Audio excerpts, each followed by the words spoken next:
Hey, what's up there, YouTubers and those who may be watching this on Facebook?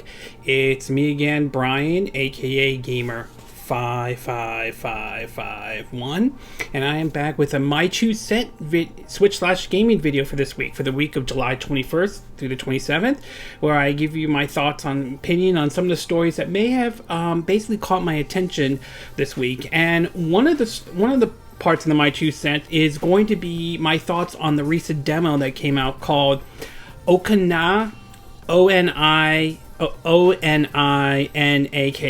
Again, I apologize if I'm saying the name incorrectly though, where they just released a demo this week for the Nintendo Switch, and I also believe for the PS4 and PC via Steam.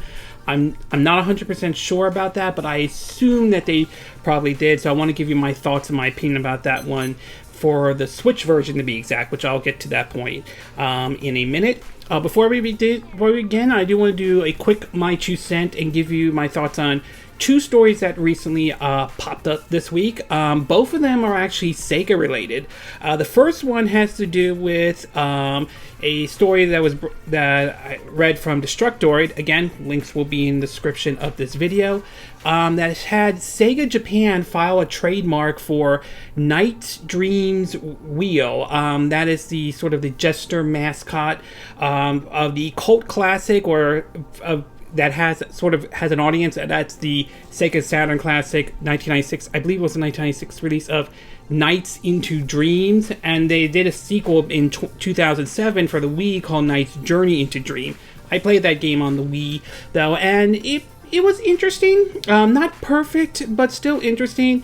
I'm not sure the controls for the motion controls was exactly great, but if you had like the GameCube controller or used the Wii traditional controller, the game was playable, and it was an interesting and fun title. Now, unclear if this one is going to be either a remake of the first one, or if this is a brand new entry, or if this is a game, if this is going to be a game or any kind of Pico slot machine or anything like that. So we don't know for certain, and we don't know if this is going to follow the route that Sega recently did with Super Monkey Ball Banana Blitz, where that is an HD remake of the Wii game. So we'll have to wait and see about that one. We also learned that Sega or Paramount could be delaying the upcoming Sonic movie that was originally supposed to come out in November of this year, but got pushed back to February 2020. And now we're learning there is a possibility, though we haven't heard any official confirmation, at least as far as I'm aware of, that it could be pushed back to, say, March 2020. So we don't know yet. I haven't read any official confirmation from Paramount at this time, though, but I feel that this movie is going to be turned into a train wreck. I have a feeling this could be the case. But again, I'll take a wait and see approach. Maybe it won't be that kind of train wreck and all that stuff, but after the first trailer dropped and was not well received, especially with how Sonic was designed, though. They'd say they're going to fix the design and all that stuff, but I just don't have a lot of hope for this movie. But I'll give them benefit of the doubt for now, and we'll take a wait and see approach. So with the quick My Two Cent news completely out of the way, we'll get started with our first one, and this one has to do with the Joy-Con, or say the Joy-Con drift issue. Now, ever since the Switch has launched, though, the Switch has also been a very success for Nintendo and so forth. However, there have been some people who have complained about it recently with some of the issues they had with, say, the Joy-Cons to be exact. And that is sort of what is often referred to as the Joy-Con drift, where I think basically like the left analog stick has on the Joy-Con seems to have an issue of either your character will move even when you're not pushing it or something like that, or not responding in any way. There have been several people that have complained about it and have made some concerns about that they've ran into this issue and so forth.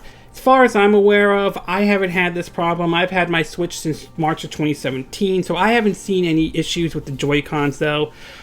But I won't deny that there may have been some people may have had some issues. And we learned last week, I believe, that it got to the point where basically a law firm was looking for people who may have had issues with it and could be looking at suing Nintendo over putting out a faulty product, which led to Nintendo releasing a statement basically saying, quote, it says, quote, "At Nintendo, we take great pride in creating quality products, and we are constantly making improvements to them. We are aware of recent reports that some Joy-Con controllers are not responding correctly. We want our consumers to have fun with the Nintendo Switch, and if anything falls short of this goal, we always encourage them to visit supportnintendo.com so we can help." Some may view this as a PR spin and all that stuff, or the simple corporate response, which, yeah, I could see that in a way, though. Well, it appears as though that apparently that Nintendo may have changed some of their, and just recently we learned that they are now offering repairs for free, at least according to what The Verge, again, link will be in the description, is saying. And according to The Verge, it's saying that, quote, "Vice News reports that Nintendo has directed its customer support team to fix the Joy-Cons for free and issue a refund for previous repairs, even if you're no longer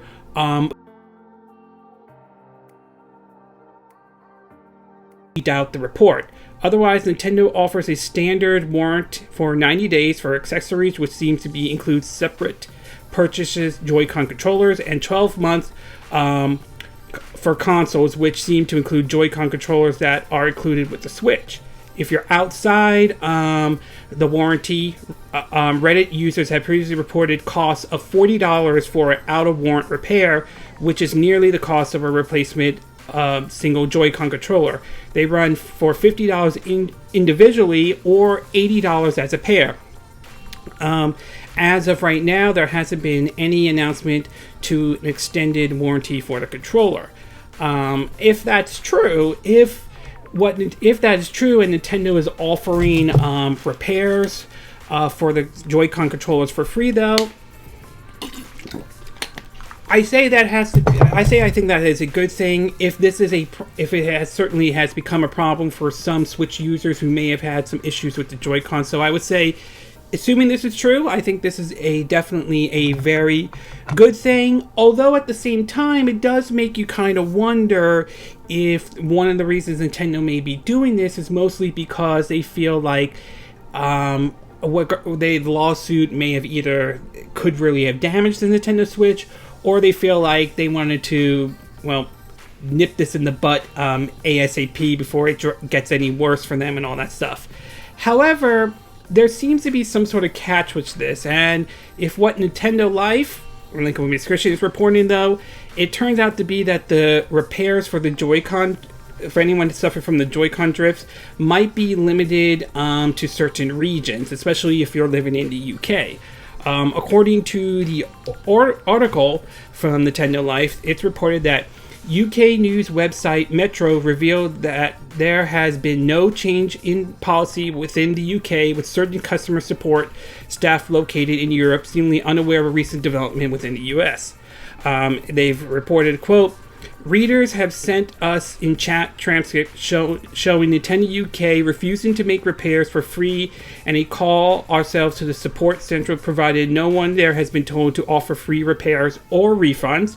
According to Nintendo Soup, a Reddit user known as TOBOID contacted Nintendo customers help in the UK and asked if they were eligible for free Joy-Con repairs. This was their official response. According to the Reddit user, their response they got was, "Unfortunately not." A statement was released by Nintendo America acknowledging known issues with Nintendo Switch Joy-Con controllers. Our Nintendo UK process remains the same to provide recommended troubleshooting. At this point, other branches of Nintendo location in different regions may or may not follow through with the free fix. The situation is reported the same in France. However, the same Reddit thread mentioned above, user Flame03 from the Netherlands explained they have spoken to Nintendo yesterday and has begun the process to get their Joy-Con fixed. And the user wrote it, quote, "I'm in the Netherlands, also EU, and I got my Switch in May 2017. according to EU laws, beyond the 1-year factory warranty and beyond the 2-year store warranty, I chatted with Nintendo yesterday, and they started the process to repair the Joy-Cons free of charge and no shipping costs.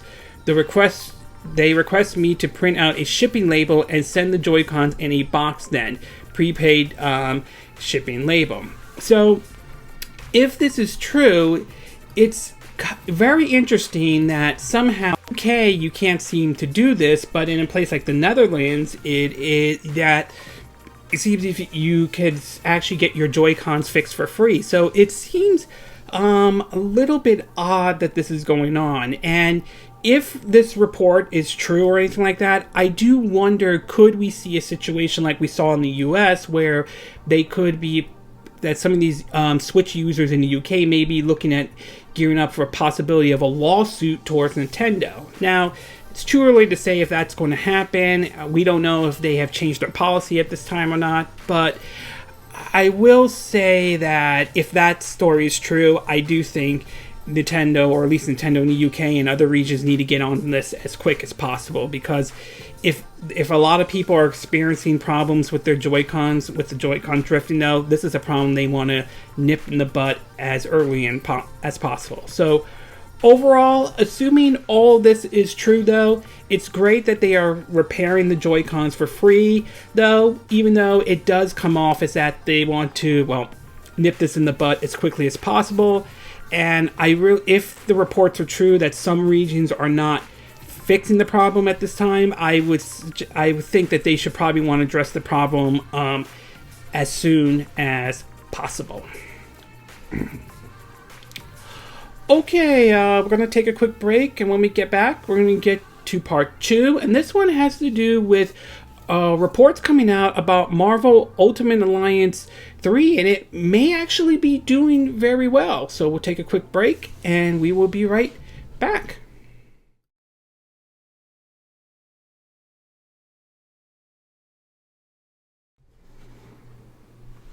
Okay, and we are back with part 2 of our My 2 Cent video for this week. And for this one, we're going to be taking a look at Marvel Ultimate Alliance 3. And the rumor, if true, is the fact that it might have done very well.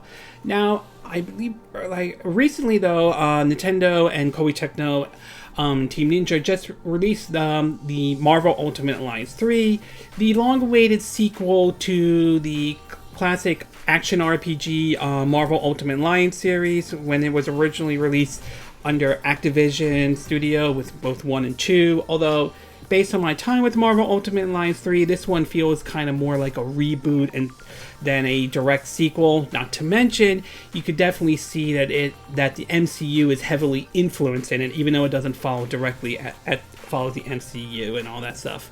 Well, we're getting reports of some numbers that are coming out, and it seems as though the game may be off to a good start. In the UK, it seems they're entering in at the number 2 spot, at least according to Nintendo Life. Again, link will be in the description. It shows its debut at number 2 on the charts this week, with Crash Team Racing Nitro Fuel taking the number 1 spot, and Super Mario Maker 2 dropping down to number 3, even though it was at number 1 last week.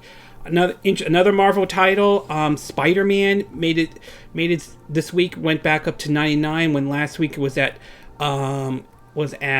21, so big jump right there. But it is nice to see that the game in the UK seems to be doing all right, though. I mean, at number 2, not bad. Would have liked it at number 1, but hey, it is what it is. But the interesting thing is how well we'll do here in the US. And according to a Twitter user, though, it may actually be doing very well. From an article on Nintendo Soup, it is reported, quote, that a rumor coming from Benjai Sales, BenJisales on Twitter, a user said to have some insider connection to cell data tracking, and according to him, Marvel Ultimate Alliance 3 may be on track to be the third biggest launch for the Switch in 2019 so far. Reportedly, just 48 hours after its release, the game's doing better than even Mortal Kombat 11 and Crash Team Racing. According to what he said on Twitter, though, he is reporting, quote, he's basically saying, and I quote, Marvel Ultimate Alliance 3 opens 48 hours, is tracking significantly ahead of my expectations for the title in US. Frankly, I wasn't sure how it would perform as pre-release trackings wasn't all that strong. Very impressive launch. Marvel and Nintendo may have a legitimate hit. He also continues writing, though, it looks possible that Marvel Ultimate Alliance 3, as I mentioned earlier, as I read earlier, though, could be the third biggest Switch launch of 2019 so far, only behind New Super Mario Bros. U Deluxe and Mario Maker 2. It's tracking significantly ahead of other big launches on Switch, such as Mortal Kombat 11 and Crash Team Racing, as I mentioned above, for example. He concludes by saying, key things now will be how it performs over the coming weeks on if it can manage to take the third place spot.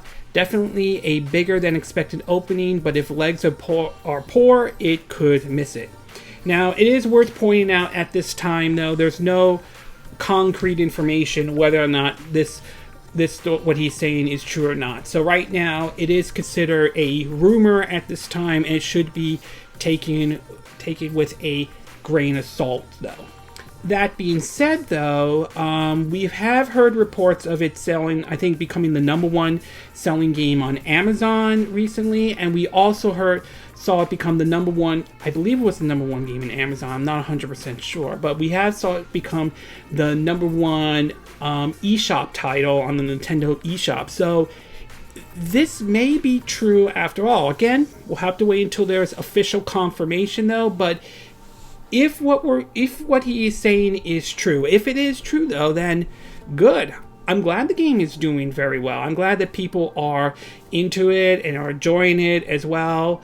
It certainly is going to be interesting to see where it places on the NPD charts. Where will it be? Will it be on the best-selling games, the top 20 best-selling games of July 2019? Will it make it on the top 10 best games for the Nintendo Switch and all that stuff? So it's going to be very curious to see what the NPD, where it places in the NPD charts. But overall, if what this rumor is saying, if what they're saying is true, though, then it's possible this could be an actual hit for them. And if that is the case, though, I think it could open up the idea of perhaps maybe they could do in Marvel Ultimate Alliance 4, maybe improve in some areas and so forth. So we'll have to wait and see, though. But overall, assuming this rumor is true, it looks like Marvel Ultimate Alliance 3 may be off to a very good start. But as always, we'll have to wait until there's official confirmation, and it's going to be really interesting to see where does it place on the NPD charts when those are eventually released. Okay, we're going to take a quick break, and when we get back, we're going to get to part 3, and this one has to do with somewhat of a controversy with the release of Fire Emblem Three Houses. So we'll take a quick break, and we will be right back.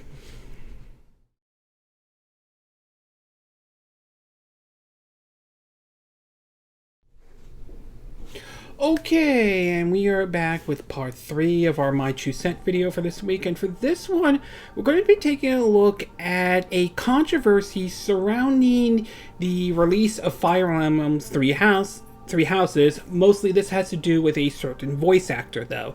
Now, obviously, this is the week that Fire Emblem Three Houses has came out, and it is apparently getting a lot of rave reviews from a lot of people and so forth. And from what I understand, I believe it shot up at the #1 on the Japanese eShop, and it's going to be interesting to see how well it does sales-wise, not to mention where it will be placed in the NPD charts.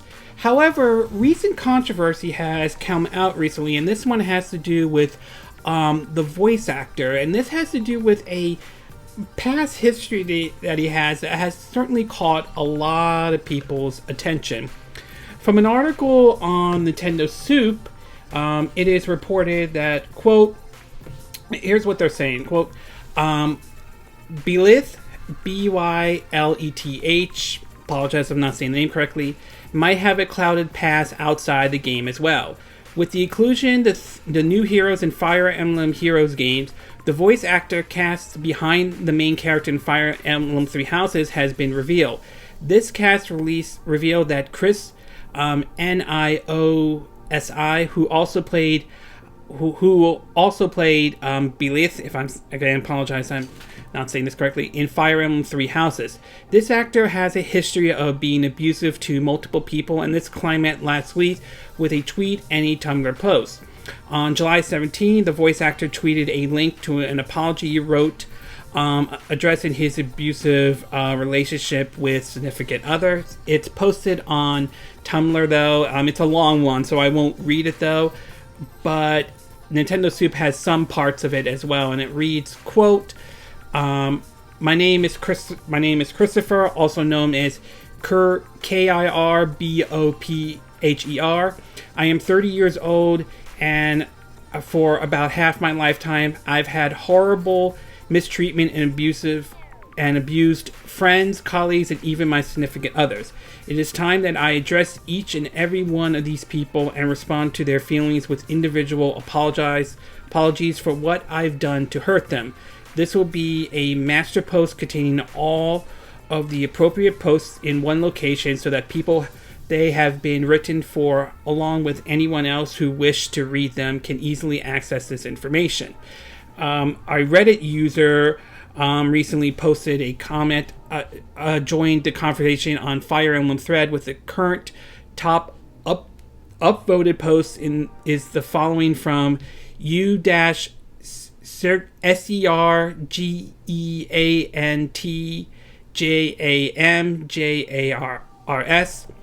Apologize if I'm not saying the name correctly, though.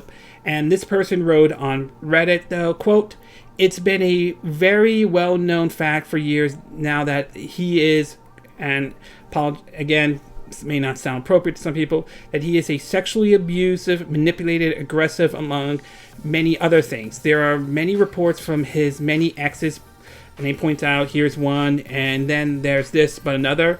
At the very least, being aware of this kind of person that has probably confirmed that he broke an NDA, something that we usually get you fired, but manipulated VA managed to get around by this person is half the battle. There's way more on him, but I couldn't believe they cast someone like this. I'll leave you with that. Well, after that story broke out, which though Nintendo Soup reported though that Nintendo decided to remove his credits from the Fire Emblem Heroes after he admitted to abusive allegations.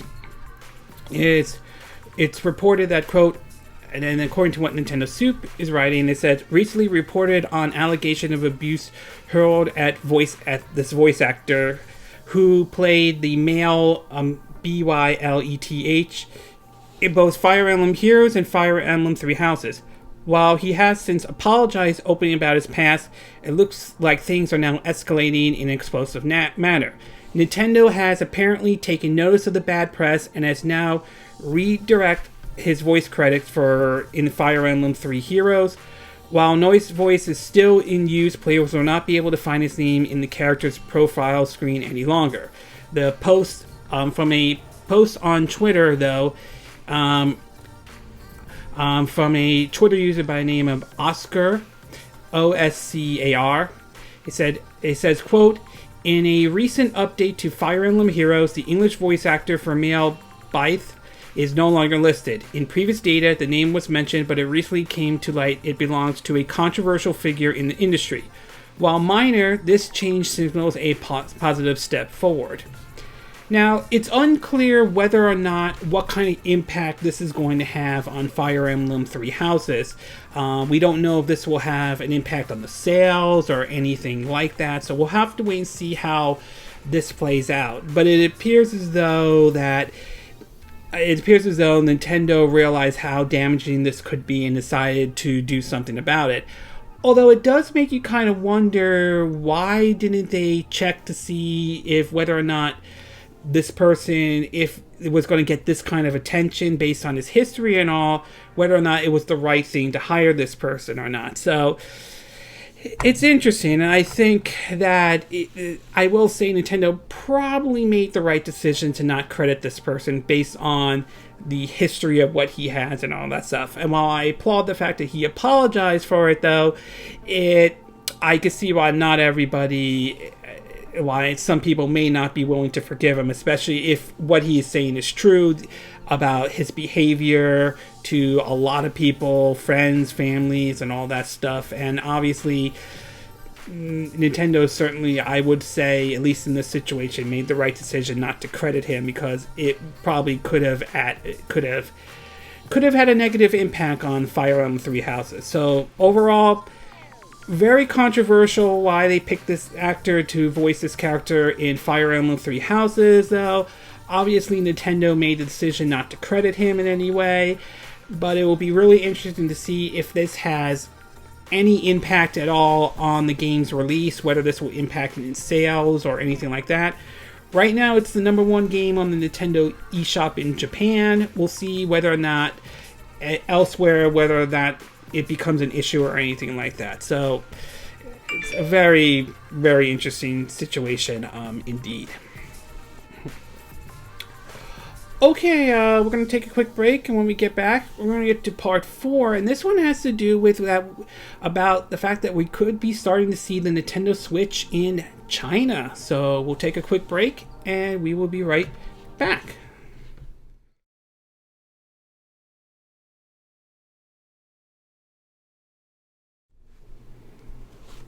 Okay, and we are back with part 4 of our My 2 Cent video, and for this one, we're going to be talking about what looks like to be that the Switch could be making its way into China. Now, China certainly is one of the markets that I think a lot of people would love, like put their products over there and all, but they have a history of kind of being a little bit, certain things can make it over there, certain things can't, and so forth, mostly because there are certain stuff that cannot be shown and all that stuff, and not every system has seemed to make its way over, that's made their way to China, has had any success. I remember hearing how the PS4 and the Xbox One did well, but now we're seeing Nintendo, which has teamed up with a Chinese company to bring the Switch over, and they're setting a release date to bring some more information about it. From an article from Game Industry Buzz, it reads that Tencent, Tencent, and Nintendo to host a Switch press conference in China on August 2nd. Shanghai event is the first official update since Tencent was cleared to distribute the console in China. The article, and this is from Game Industry Buzz, link will be in the description of this video. It reads, Nintendo and Tencent are set more details on their planned launch of the Switch in China. The two companies will hold a joint press conference in Shanghai on August 2nd, where they will offer the first official update since announcing their partnership in April. Stephen Ma, Senior Vice President of Tencent and Nintendo exclusive executive, Satoru Shibata, apologize for not saying the name correctly, will both be at the event. On Twitter, the prominent Tokyo-based consult, Dr. Serkan Toto, said that the press conference arrives in the wake of Tencent's opening official Switch-related social media account in China. Tencent was cleared to distribute the Switch in China back in April, and that caused a significant increase in Nintendo share prices. Exactly how lucrative the Chinese market could be for the Switch remains to be seen. In May, Nintendo President Satoru Fukuda, again I apologize I'm not saying the name correctly, says, "We don't expect our video game business in China to easily expand. The reality is that the Chinese game market is almost all mobile and PC gaming," he added. "The market for a dedicated video game platform has not been very large, so we recognize that this will be a new challenge for us."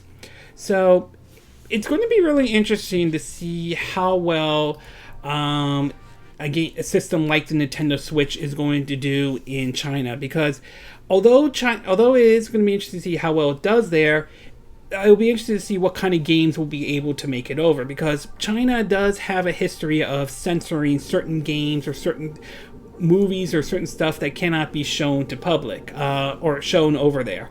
One example I remember hearing was that Ghostbusters Answer the Call, the all-female Ghostbusters movie, putting the whole controversy part aside, couldn't be shown there because of the supernatural and all that stuff, although it is worth pointing out the original 80s Ghostbusters 2 couldn't be shown there either. So there might be certain games or certain stuff that may not be able to make it over there. We don't know if those games will not make it over there to China at all, or whether or not they may have to alter or change some of the stuff there. And being that it's a PC and mobile market of what game industry is reporting, though, that might work in Nintendo's favor, considering that the Nintendo Switch is both a console and handheld hybrid. So it might work, but we'll have to wait and see how things play out over there. So it's going to be really interesting to see how well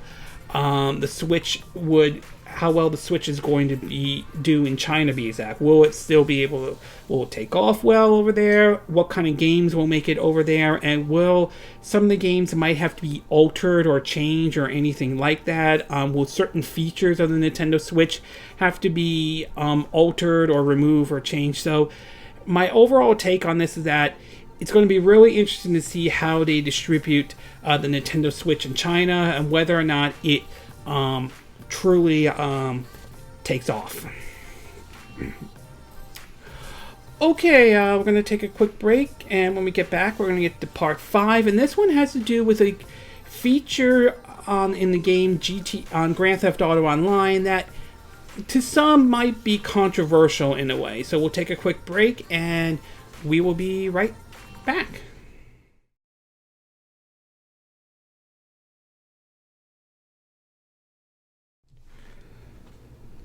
Okay, and we are back with part 5 of our My 2 Cent video, and for this one we're going to be talking about the recent feature that is opening up in GTA Online, particularly the casino though. Now, there's no doubt that GTA Online, Grand Theft Auto Online, has been, well, a moneymaker for Rockstar and so forth, and while it certainly has made the company money, some people has certainly enjoyed the game. Others still feel that Rockstar should develop, like single-player games, single-player content, like we hear for like Red Dead Redemption 2 and GTA 5 and all that stuff.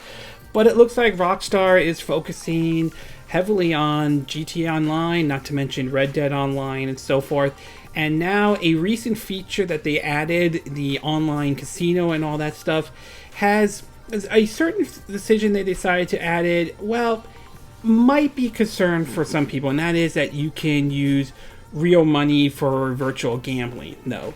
In an article on several articles, this one from Forbes.com, it reads, quote, "There's been an ongoing debate about gambling in video games for the past few years, ever since loot box became widespread, not just in mobile games, but in console and PC titles like Overwatch, Call of Duty, and FIFA. Now, Rockstar Game has added the Diamond Casino Resort to GTA Online. It's a pretty cool sounding new location, replicated with a rooftop infinity pool, lots of new missions, and a virtual casino where you can spend in-game chips on slot machines, roulette, blackjacks, or three-hand poker. This is where things get dicey. You could spend real money in GTA Online to purchase the game's in-game currency, which you could then spend on cosmetics, vehicles, and so forth. You can also now spend this currency on casino chips, which are essentially a second in-game currency that can be used for various casino-related activities and cosmetics, and to purchase chips with. So you could spend real money to buy in-game chips and then gamble them away. In the process, you can win chips and spend those chips on more gambling or more in-game content. What you can't do is take those chips and cash them in for real money. That's probably a good thing. After all, if you could gamble real money for virtual chips and then cash them out for real money, it would quite literally be gambling. There's no doubt that this would have been a more addictive, potential life-ruining experience for many players. So, I'm very mixed on this one, though. I mean, I'm with the whole issue with loot boxes and so forth, and with the recent decision by I think the UK where they consider loot boxes not gambling and all. I just feel that this opens the door to even if you don't win money and all that stuff. We've heard stories of how people and sometimes their kids would spend like up to like over $1,000 on in-game currencies, and I fear that this could be the kind of situation. This could also open the door to the kind of situation and so forth. And I'm not really a huge fan of this, though. Right now, we haven't gotten to that point. We don't know if that kind of situation will happen with GTA Online, and whether or not we'll hear stories about that or anything like that. But it is a new feature that they're adding to GTA Online. I'm not really big on GTA Online. I'm more in the single-player person. I would rather play Grand Theft Auto 5 over Grand Theft Auto Online and so forth. And we also learned that basically you can't use the shot cards in this gambling thing. So I'm not sure about this one because there's been a debate about loot boxes, microtransaction. I'm worried that this could open the door to the whole report that someone's spending over $1,000 or more on in-game currencies in GTA Online and so forth. So I'm not really big on this decision. We don't know if that will truly happen or not, but I just not really sold on this idea. I just think it's a bad idea. But nevertheless, Rockstar is pushing forward with this, and I'm sure there may be those who like GTA Online probably going to try this out though. But I just worry that this has the making of another, loot box microtransaction, or loot boxes are gambling kind of situation, like what we saw with the whole debacle from this with Star Wars Battlefront 2 is. So overall, it's interesting Rockstar is pushing forward with this despite the loot box controversy. Whether any controversy will emerge from this thing in Grand Theft Auto Online or not remains to be seen. We'll have to wait and see, but I just have a feeling this has all the makings of that kind of situation, like what we saw with Star Wars Battlefront 2 happening here. But like I said, we'll have to wait and see. Okay, we're going to take a quick break, and when we get back, we're going to get to part 6, and this one has to do with the controversial fan service game Omega Labyrinth. It's going to make its way over here to the West. What I mean controversial is, though, the game not appearing on Sony's platform due to Sony's policy and so forth. So, but we're going to cover that it's going to be coming to the West after all. So we'll take a quick break, and we will be right back.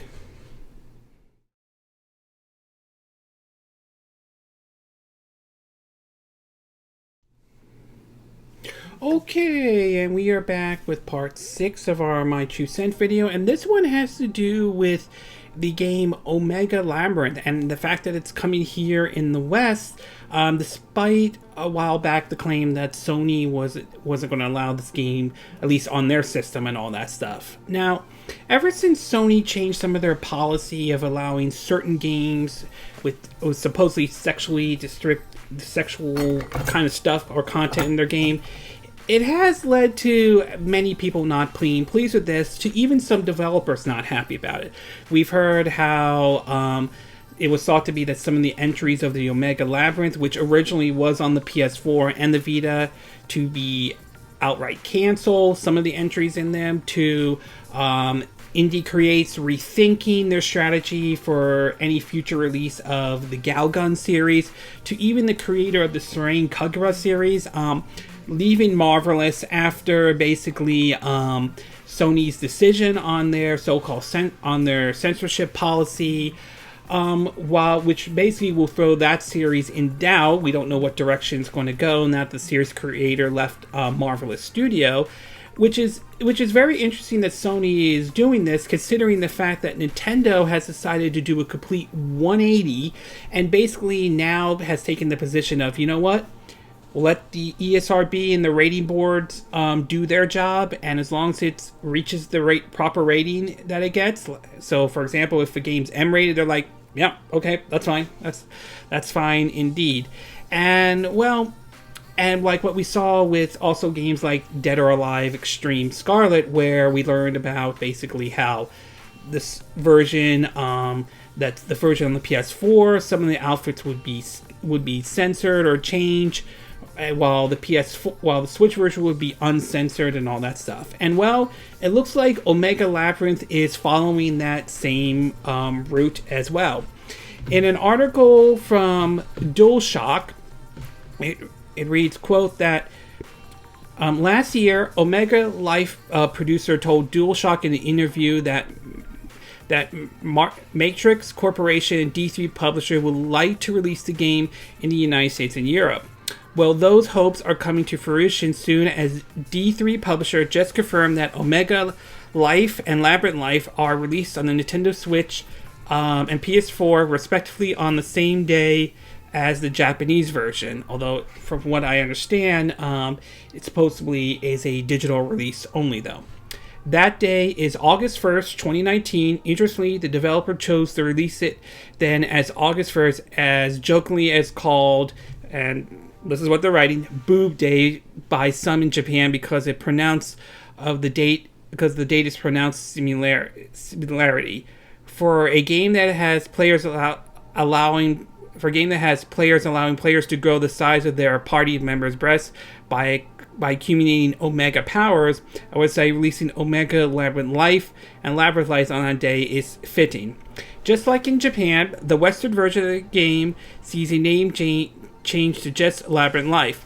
Following the series' tremendous censorship issue on Sony's system, Labyrinth Life will be self-centered as it lacks some of the controversial system that are in the Switch release. If you don't mind those things that are cut through Labyrinth Life, is still a turn-based JRPG roguelike that many fans of the series are anticipating. So basically what this means is that Labyrinth Life will be basically follow the same route as I mentioned earlier, that Dead or Alive Extreme Volleyball 3 Scarlet is following. On one hand, the PS4 version will probably be like at 1080p, and the visuals will look a little bit cleaner than the Switch version, but it is going to be censored, just like how they toned down the outfits on Dead or Alive Extreme 3 for Scarlet on the PS4. Meanwhile, the Switch version, while it may not be as pretty as the PS4 version, it's still going to be presentable, and you're getting an uncensored version. So basically that's the direction that Labyrinth Life or Omega Labyrinth is coming towards. So it's nice that they're bringing the games over to the West, and I'm sure there's certainly going to be an audience for it though. But I will say though is this, and I still stand behind my position on this, while I understand it's Sony's decision and Sony can do whatever they want with their system, I still think it is a dumb policy nevertheless. You know, if a developer wants to make a game that's risque or raunchy or violent though, let them make that game. I mean, as long as it stays well within the rating system though, let them make the game they want to make, and ultimately consumers could be the one to decide whether or not they support what the developer's doing or not. I mean, that's how it should be. I think it is kind of stupid that Sony is doing this, especially the whole think of the children, which, I'm sorry, I just don't see that argument flying or anything like that. So I think it is a dumb policy in my opinion, though, compared to what Nintendo's doing, which is a complete 180 from back in the 80s and the 90s and so forth. And what's going to be really interesting is to see how well does this game does. And I have a feeling, although it's too early to tell if this is going to happen, I have a feeling there is a good chance that the Switch version will do better than the PS4 version, mostly because of the fact that the Switch version is going to be uncensored. I think I have a very good feeling that the Switch version will probably be the better version, though.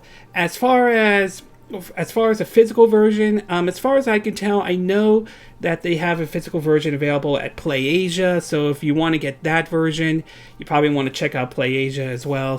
Otherwise, I believe the game is only going to be available, if I remember this correctly, through the digital store. That means the PlayStation Store and the Nintendo eShop. So overall, it's nice that the developers are bringing the game over, and I'm glad Sony's allowing it though. However, it is worth pointing out that the PS4 version probably is going to be toned down compared to how the Switch version is, and that's going to depend on the consumer's preference and taste.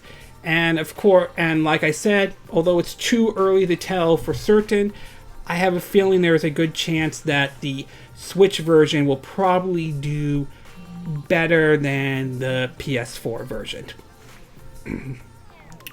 Okay, we're going to take a quick break, and when we get back, we're going to get to there we go. Let's get to part 7, and this one has to do with an investor making a comment on he believes that Disney should buy Activision. So we'll take a quick break, and we will be right back.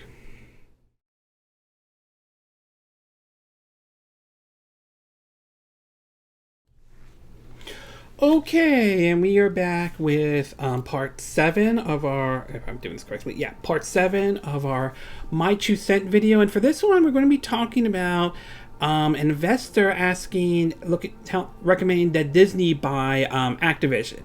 Now, there's no doubt that Disney has been on a roll lately, and they have been acquiring a lot of companies and so forth.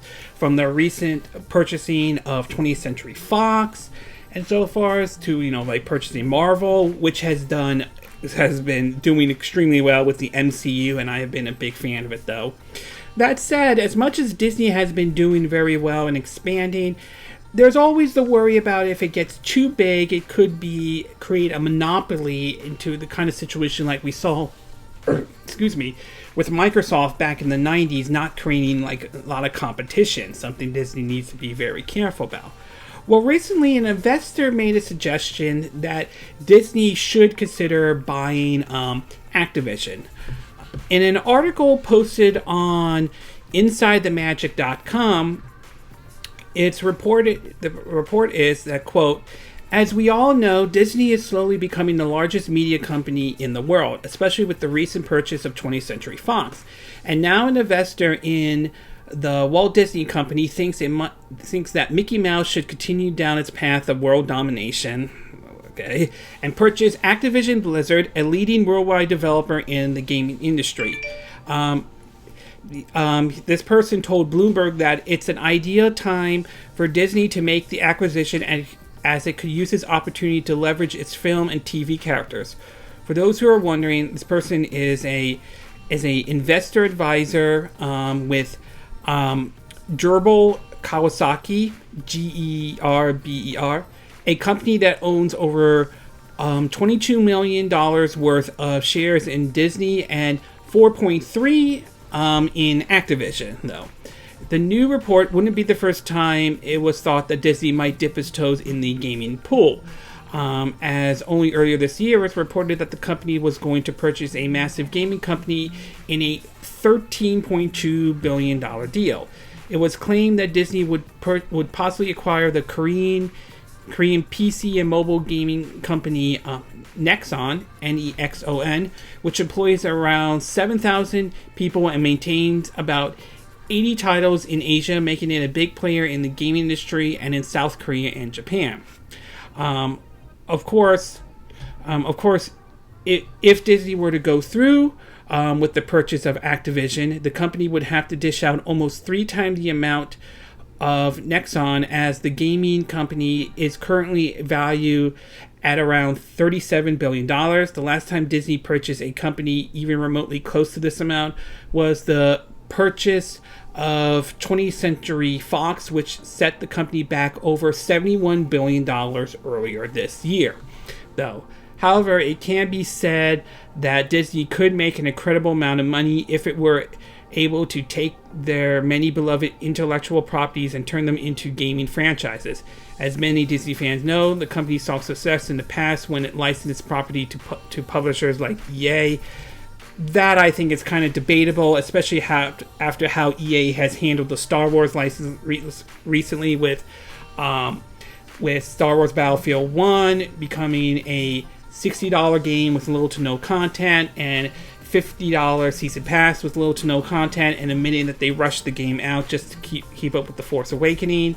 Let's not also forget the controversy with Star Wars Battlefront 2 and the whole loot boxes and microtransaction, the cancellation of the single-player game from Visceral Studios to then turn it into an open world, to they have no idea what to do with the Star Wars license, and then their next game, Jedi Fallen Order, which some people have some concerns about, especially after EA's so-called, comment about loot boxes, calling them surprise mechanics, which, let's just say that didn't go over very well with a lot of people. So, as far as purchasing Activision goes, while Activision has certainly put out, and Activision Blizzard has put out some games like Sekiro, Shadow Die Twice, a game that they published from FromSoft, to Diablo 3, to Crash Bandicoot Insane Trilogy and Nitro Racing, though I'm not entirely convinced that they should buy Activision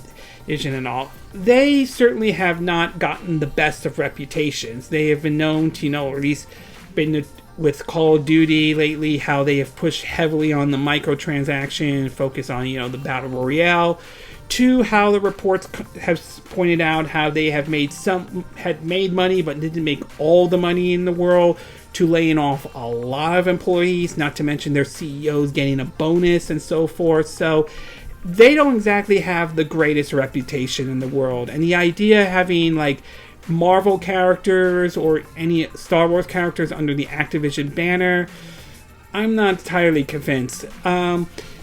EA, have not convinced in the way they handle the Star Wars license, and I would prefer if they handled the Marvel license the way Disney's handling it right now. Give it to developers that actually do care. Look at Spider-Man on the PS4 from Sony and Insomniac. Look what we're seeing with Marvel Ultimate Alliance 3 on the Nintendo Switch, with rumors about it actually doing very well. So the idea of Disney buying Activision, I'm not really convinced. In the way how Activision has handled some of their license and how they handle some of their employees, I just think it is a bad move and all.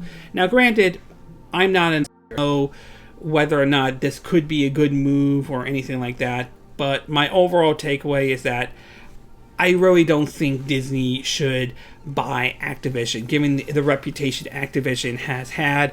Also, I think it can also put Disney in a tough spot, because then people will look at them as are they getting too big? Are they trying to monopolize the situation? Are we going to see the same situation like what we saw with Microsoft back in the 90s and so forth? So I personally have my doubts on Disney buying Activision.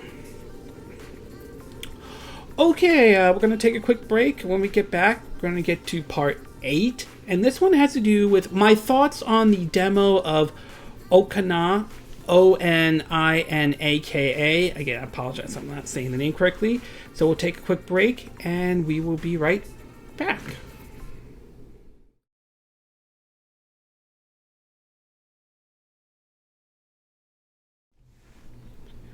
Okay, and we are back with our eighth and final part of our My Two Cent video, and this one has to do with the demo that was recently released of Oninaki, Oninaki. Again, I apologize if I'm not saying the name correctly, though.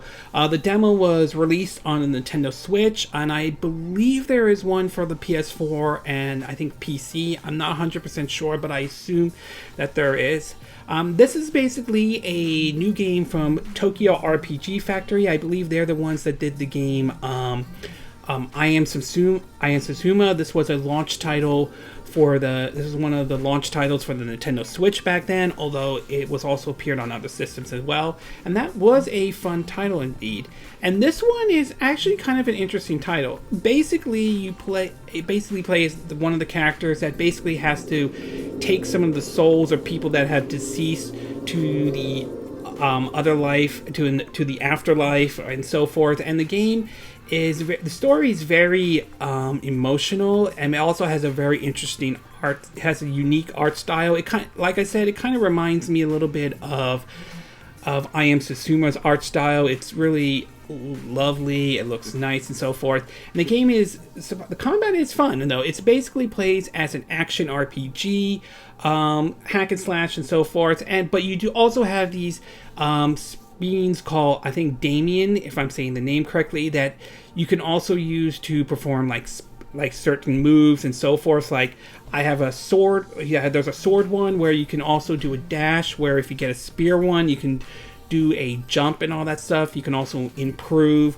those Damiens with when you level up. You can also add some new moves and so forth to them. Though it's a very fun game. One of the things I will notice is that it's not nearly as fast-paced as, say, like something like Marvel Ultimate Alliance 3, or another one would be, Ys. I think Labyrinth of Dana. I mean, that was released back in 2018 last year. It's not nearly as fast-paced. It's a little bit slower than those games, but it is still enjoyable, nevertheless. One thing I will like to say, that at least based on my time with the Switch version, is that I did notice, at least when you're in the one of the towns, though, I did notice the frame rate kind of taking a hit, just a little bit, though, but not when it. But so far, I didn't see any when in any of the combat situation, and so forth, though. But I will say, based on my time with it, though, I do have gameplay of me playing it, though. It's about 36 minutes long. I'll have a link in the description. You could check it out as well. Based on my time with it, though, I like what I'm seeing so far. I think the art style of the game looks nice. Like I said, it reminds me a little bit of I Am Sutsuma. I assume it's made by the same people as well. And the combat is fun. Like I said, it's not as fast-paced as Marvel Ultimate Alliance 3 or Ys Labyrinth of Dana, though, but it is still enjoyable nevertheless. If you get a chance, try the demo out yourself, though, and see if it's the kind of game that interests you. One last thing I will say, though, about in regards to the demo, excuse me, is that if you do download the demo and you decide you do want to get the game, don't delete the demo just yet. Regardless of how far you go in the demo, you could take your stuff that you do in the demo and transfer it over to the main game should you decide to get it. This is very similar to what Sega did with Shiny Resource Reframe and Valkyrie Chronicles 4 as well. So if you like the game, if you think this is a game you want to get, though, then don't delete the demo just yet, though. One other thing is that it is basically reported that I believe this is an eShop only title, but I do believe there will be a physical version. I think most likely I'll probably have to look at Play Asia, although there are some reports coming out that the game will have a physical release in Europe, but supposedly only, I think, by like the Square Enix store or something like that. I'm not 100% sure on that, but if you're probably looking for a physical version, you may want to consider looking at the Square Enix store, or probably looking at Play Asia and looking at taking the import route, to be exact. But my overall take of that about it is that it's definitely a title I'm looking for, want to keep an eye out for. It's certainly one I would definitely try. I like the art style. Like I said, I like the story. Combat, it's fun, even though it's not as fast-paced as like Marvel Ultimate Alliance 3 or Ys is, but it is still an interesting and fun title, and one I might be leaning towards getting. Okay, this concludes this My 2 Cent video for this week. And again, these are my opinion. What are yours? What are your thoughts about the Joy-Con situation? Do you think Nintendo was right if these rumors are true about them having to fix the Joy-Cons, repair them, for free? Do you think this is a smart move on them? Do you think this was mostly because they wanted to put an end to the lawsuit once and for all? Do you think they could have lost the lawsuit? Do you think they could have won the lawsuit? Do you think this could have impacted the Nintendo Switch had they not addressed the problem as soon as possible at all? And do you think other regions will have something similar to what they're doing here in the US? What are your thoughts about Marvel Ultimate Alliance 3 in terms of doing well in the UK charts? thoughts? Are you pleased? Were you surprised that it reached at number 2? Were you expecting it was going to be at number 2 this week? Weren't expecting to be at number 2? Do you think it will have legs going down the road in the UK? What about rumors about it possibly selling very well? Do you see this game entering the NPD charts, though? Do you see it becoming like the top 20 best-selling games of July 2019? Do you think it will enter in the top 10 best Nintendo Switch games of July 2019? Or do you don't think it's going to make it anywhere in there at all?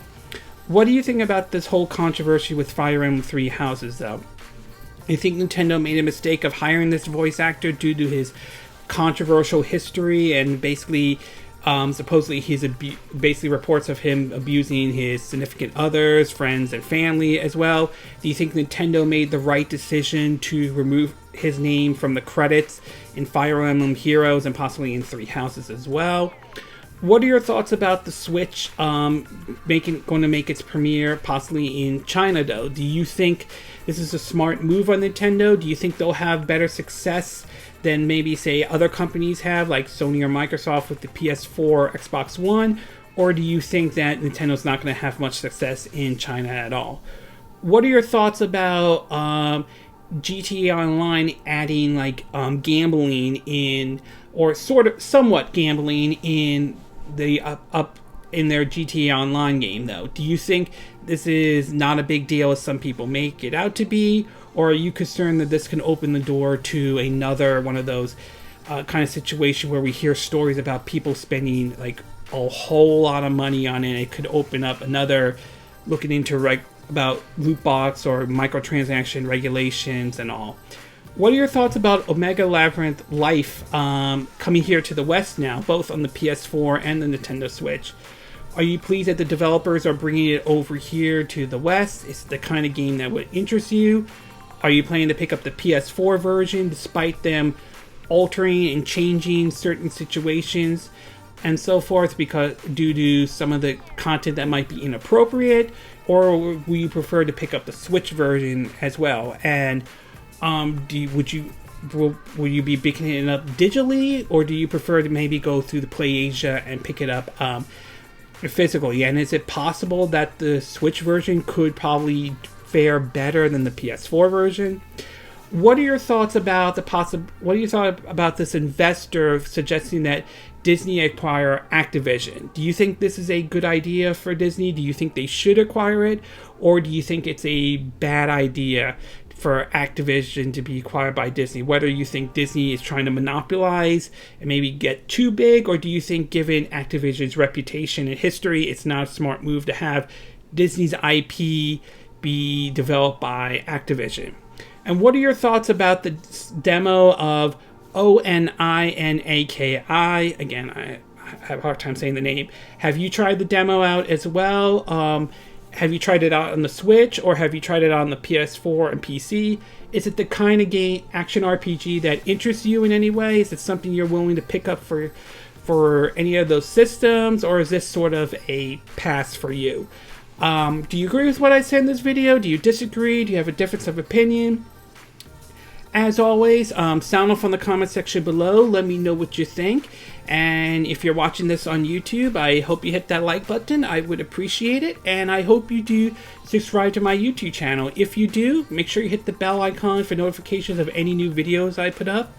Also, feel free to share this video if you want to. And feel free to donate to my channel if you like. You could do through PayPal me or Patreon if you want to. Links will be in the description of this YouTube video. And I will see you again next time when I do another video. Hopefully that'll be soon. Until then, from Southern California, I wish you all a good day then. Bye!